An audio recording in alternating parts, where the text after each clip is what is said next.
गौरीची आत्महत्या नाही तर हत्या असल्याचा वडिलांचा आरोप। गौरीच्या शरीरावर मारहाणीच्या खुणा आढळल्याचाही दावा।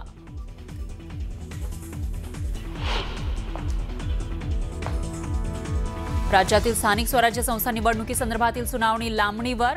आता येत्या शुक्रवारी दुपारी 12 वाजता होणार सुनावणी। सुनावणीकडे संपूर्ण देशाचं लक्ष।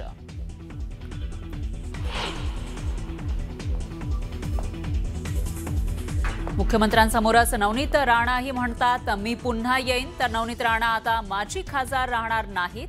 फडणवीसांनीही दिलं आश्वासन। नाशिकमध्ये माजी आमदार निर्मला गावित यांचा अपघात। नातवाला फिरवत असताना कारनं उडवलं। जखमी निर्मला गावित यांच्यावर रुग्णालयात उपचार सुरू।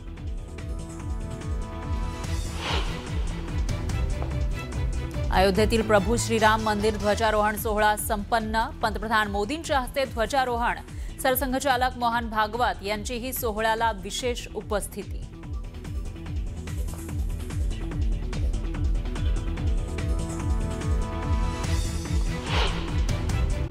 वक्तव्यावरून मंत्री चंद्रकांत पाटलांनी टोला लगावलाय। तुमच्या हातात तिजोरीच्या चाव्या असल्या तरी तिजोरीचा मालक आमच्याकडे आहे। कोल्हापूरच्या मुरगुडमध्ये प्रचार सभेदरम्यान चंद्रकांत पाटील यांनी विधान केलंय।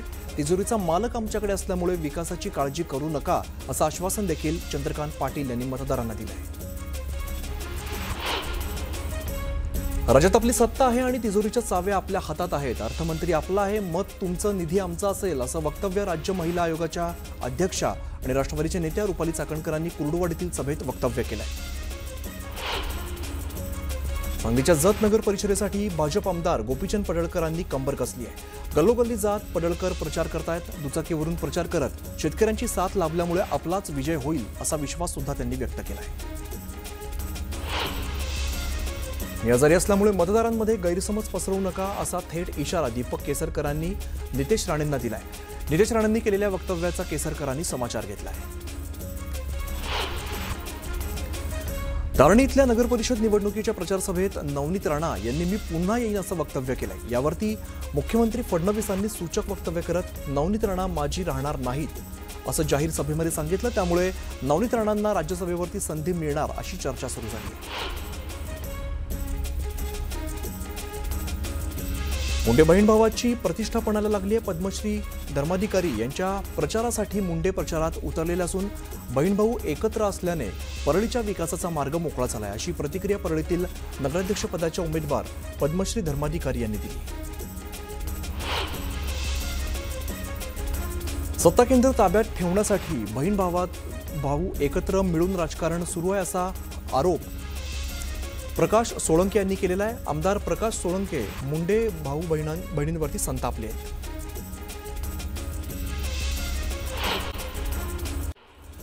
जिवंत असेपर्यंत अशोक चव्हाणांना भाजप कळली तरी सुद्धा खूप झालं असं खोचक प्रत्युत्तर प्रताप चिखलीकरांनी दिलंय। प्रणिता चिखलीकर भाजपामध्ये महिला आघाडीच्या प्रदेश उपाध्यक्ष आहेत। यावरून अशोक चव्हाणांनी टीका केलेली होती। बाप एका पक्षात आणि पोरगी एका पक्षात चालणार नाही असं चव्हाण म्हणाले होते। यावरून चिखलीकरांनी खोचक टोला लगावला।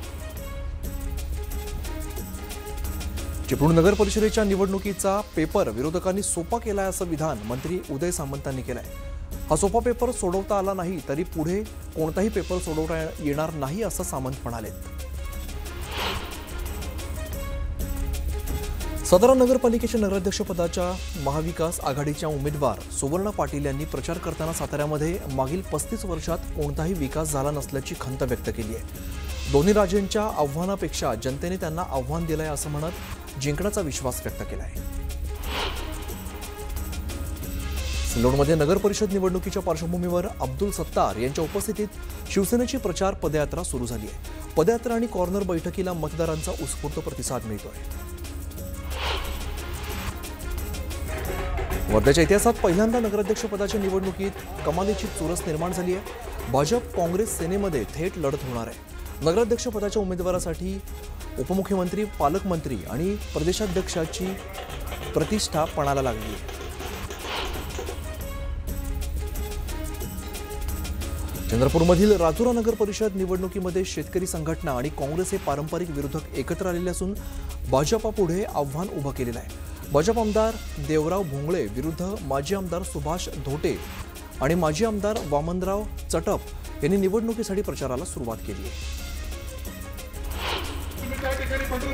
चाळीसगावात महायुतीतील वातावरण तापलंय. दादागिरी, दमदाटी आणि सत्ता पैशाच्या जोरावरती राजकारण सुरू आहे अशी टीका सतीश पाटील यांनी केली आहे. महादेवाच्या पिंडीवरती पाणी टाकून निवडणुकीत पैसे वाटणार नाही अशी शपथ घेऊन दाखवा असं आव्हान सतीश पाटील यांनी मंगेश चव्हाणांना दिलं आहे. मनमाड नगर परिषद निवडणुकीतील ठाकरेंच्या शिवसेनेचे उमेदवार नितीन वाघमारेंचं सोमवारी रात्री हृदयविकाराच्या झटक्याने निधन झालंय. अवघ्या 24 वर्षीय नितीन यांच्या निधनामुळे प्रभागात हळहळ व्यक्त केली जाते. नगरपालिका निवडणुकीचा प्रचार सध्या जोरात सुरू आणि अशामध्ये स्थानिक आघाडी आणि अपक्ष उमेदवारांना चिन्ह नसल्यामुळे केवळ हात जोडून प्रचार करावा लागतोय. अपक्षांना पुन्हा एकदा चिन्ह घेऊन प्रचार करण्याची कसरत करावी लागणार आहे. स्थानिक स्वराज्य संस्था निवडणुकांच्या अनुषंगाने भाजप महिला मोर्चा महाराष्ट्र प्रदेश निवडणूक संचलन समिती गठीत करण्यात आलेली आहे. यामध्ये कोकण विभागाच्या प्रमुखपदी रत्नागिरी जिल्ह्यातील भाजपाच्या नेत्या शिल्पा मराठे यांची निवड करण्यात आली आहे. राज्यातील स्थानिक स्वराज्य संस्थांच्या निवडणुकीबाबत होणारी सुनावणी लांबणीवरती गेली आहे. येत्या शुक्रवारी दुपारी 12 वाजता सर्वोच्च न्यायालयामध्ये सुनावणी पार पडणार आहे. सुनावणी लांबल्यामुळे राज्यातील स्थानिक स्वराज्य संस्थांच्या निवडणुकांवरती टांगती तलवार कायम आहे.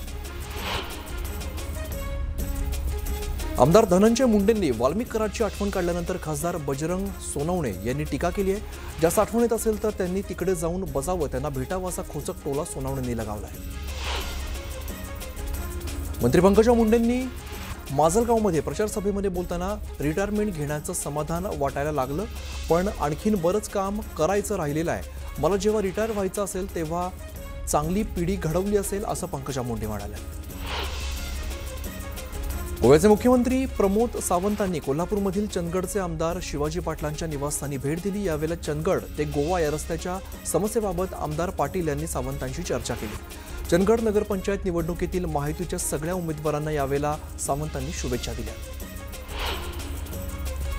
तिसोरीला एवढी भोकं पाडून ठेवली आहेत की यामध्ये काहीच राहिलेलं नाही अशी टीका विजय वडेट्टीवारांनी केली आहे. बाकीच्यांकडे काही नाही तर त्यांना मत द्यायचं नाही आणि तुम्हालाच मत द्यायचं का असा सवाल सुद्धा वडेट्टीवारांनी विचारला आहे. पालघरच्या ग्रामीण भागामध्ये सध्या जंगली प्राण्यांचा वावर वाढलेला असून वाडा तालुक्यातील दाहे या ठिकाणी एका विहिरीमध्ये कोल्हा पडलाय. शेतकऱ्यांनी जाळीच्या मदतीने या कोल्ह्याला सुखरूप बाहेर काढला. जळगावच्या शासकीय वैद्यकीय महाविद्यालयामध्ये लिफ्ट बंद पडल्यामुळे प्रसूतीसाठी आलेल्या गर्भवती महिलांवरती आणि नव्याने प्रसूती झालेल्या मातांचे मोठे हाल होत आहेत. लिफ्ट अचानक बंद झाल्यामुळे रुग्णालयातील कर्मचारी महिलांना पायऱ्यांवरून वरच्या मजल्यांवरती नेलं जात आहे. त्यामुळे त्यांचा जीव धोक्यात येत असून उपचार प्रक्रियेला सुद्धा विलंब होतोय. नवले ब्रिजवरती वारंवार होणारे अपघात रोखण्यासाठी पुणे वाहतूक पोलिसांनी आजपासून नवे नियम लागू केलेत. भूमकर ब्रिज ते नवले ब्रिजवरती जास्तीत जास्त वेग मर्यादा यापुढे 30 किलोमीटर प्रति तास ठेवण्यात आली आहे. तर सकाळी 8 ते 11 वाजेपर्यंत नवले पूल परिसरात जड वाहनांना बंदी असणार आहे. पुण्यातील अपघाताचा व्हिडिओ व्हायरल झालेला आहे. रस्त्यावरून चालणाऱ्या महिलेला बसने धडक दिली. या अपघातामध्ये महिलेच्या पायाला दुखापत झालेली आहे. चालकावरती गुन्हा दाखल करण्यात आलाय. तर पुण्याच्या औंध रोडवरील आंबेडकर चौकात ही घटना घडली आहे.